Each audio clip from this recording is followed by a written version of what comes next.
Hello viewers, আসসালামু আলাইকুম। কেমন আছেন সবাই? আশা করি ভালো আছেন। আমি ইনশাআল্লাহ ভালো আছি। তো এখন আমি রুই মাছের রেসিপি রান্না করে দেখাবো আপনাদেরকে কীভাবে রান্না করতে হয়। তখন আমি তেলের মধ্যে পেঁয়াজ কুচি দিয়ে দিই।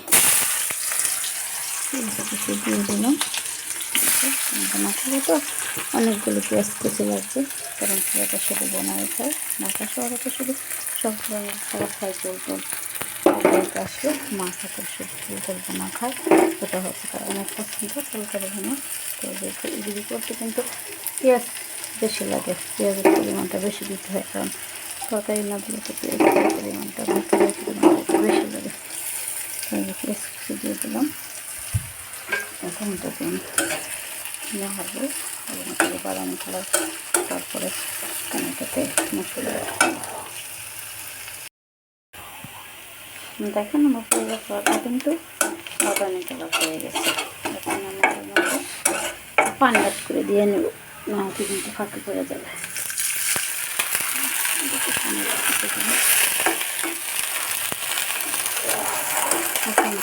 মশলা দিয়ে দেবো, তারপরে সাধারণত মাছের রান্না করতে লাগে, তারপরে চিকেন দিয়ে দেবো। মশলার মধ্যে বেতন ফাঁকি দেবো,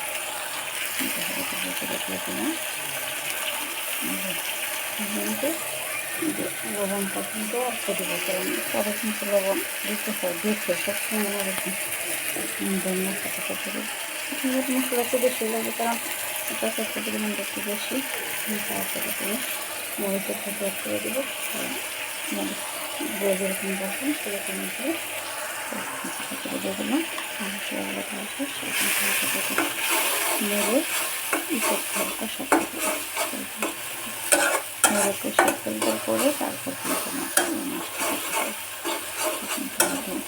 নেড়ে ভালো করে কষিয়ে তখন কষাতে হবে।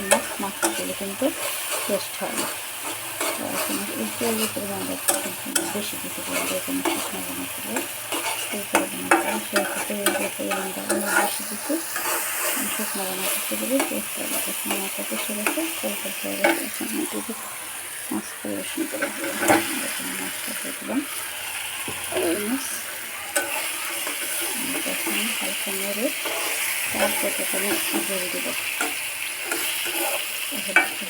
দিয়ে দিই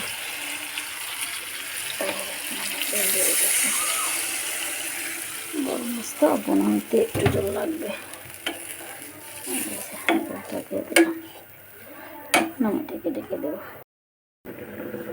দেখেন বন্ধুরা, রেসিপিটা আমার ভালো হয়েছে। দেখেন কি সুন্দর হয়েছে, কি সুন্দর কালার আসছে। তো এর মধ্যে এখন আমি কিন্তু দিব খাবার দিয়ে দিব, স্বাদ হবে না। খাবার বসে খাওয়া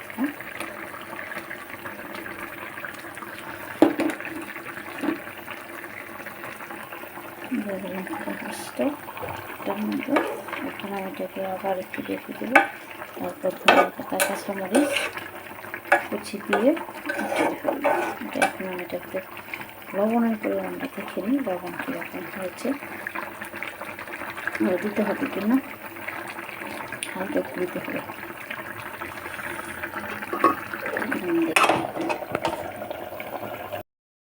দেখুন বন্ধুগণ, তরকারিটা আমার হয়ে গেছে, কি সুন্দর হয়েছে। এখন আমি এটাতে কাঁচামরিচ কুচি, কাঁচামরিচ কুচি আমার তরকারিটা কিন্তু হয়ে গেছে। এটা কিন্তু একটা শুকনো রান্না করবো না, কারণ একটা শুকনো রান্না করছি, এই জন্য একটু ভুনা করেছি। এটাকে ভুনা বলে, ছেলে একটা বন্ধু আছে, এই জন্য এটাকে রাখলাম, বোনা রাখলাম। দিয়ে দিলাম, এটাকে কেটে দেবো, কেটে দিয়ে এটাকে উঠিয়ে ফেলবো। দেখেন কি সুন্দর হয়েছে। তো রেসিপিটা হয়ে গেছে। এখন আমি বন্ধুগণ রেসিপিটা হয়ে গেছে, সুন্দর হয়েছে। এটাকে বলে রুই মাছের ভুনা। এখন আমি কী কী উপকরণ দিয়েছি, আমার সুস্বাদু রেসিপির মধ্যে উপকরণগুলো দিয়েছি হচ্ছে মরিচের ফাঁকি, এখন হচ্ছে পেঁয়াজ কুচি, অনেকগুলো পেঁয়াজ কুচি করলাম, যেহেতু আমার এটা করতে হবে, বোনা করতে হবে, সেহেতু পেঁয়াজ কুচি বেশি লাগবে। পেঁয়াজ কুচি তেলের মধ্যে দিলাম, তারপর পেঁয়াজ কুচিটাকে ভালো কালার করে, তারপর একটু পানি অ্যাড করে, তারপর এর মধ্যে আমি ফাঁকি দিয়ে দিলাম পরিমাণ মতো, যে যেরকম রং খান অথবা যেরকম ঝাল খান, হলুদের রং কড়া অথবা হালকা, এবং এই পরিমাণগুলো দিয়ে দিলাম। তারপরে ভালো করে কষালাম, কষানোর পর এর মধ্যে আমি মাছ দিলাম, মাছ দিয়ে ঝোল দিলাম, ঝোল দেওয়ার পর তারপরে নিচে ভুনা করলাম। শেষ মুহূর্তে কাটা হলুদ দিলাম এবং প্রথমে রাখবো না ধনিয়া পাতা কুচি এবং কাঁচামরিচ কুচি দিয়ে দিলাম। লবণটাকে দেখে নেব, এখন লবণটা পরিমাণ করে দেবেন, তারপর লবণ পরিমাণ করতে খাবার দিয়ে দেবেন, যাতে সেটা খেতে পারে এবং টেস্ট হয় সুস্বাদু লাগে। তো দেখেন হয়ে গেছে আমার তরকারিটা, এখন একটু ফুটিয়ে ফেলবো। তো এভাবে আপনারা রান্না করবেন এবং খাবেন এবং আমাকে কমেন্ট করে জানাবেন। সবাই ভালো থাকবেন। আল্লাহ হাফেজ, সবাইকে ধন্যবাদ।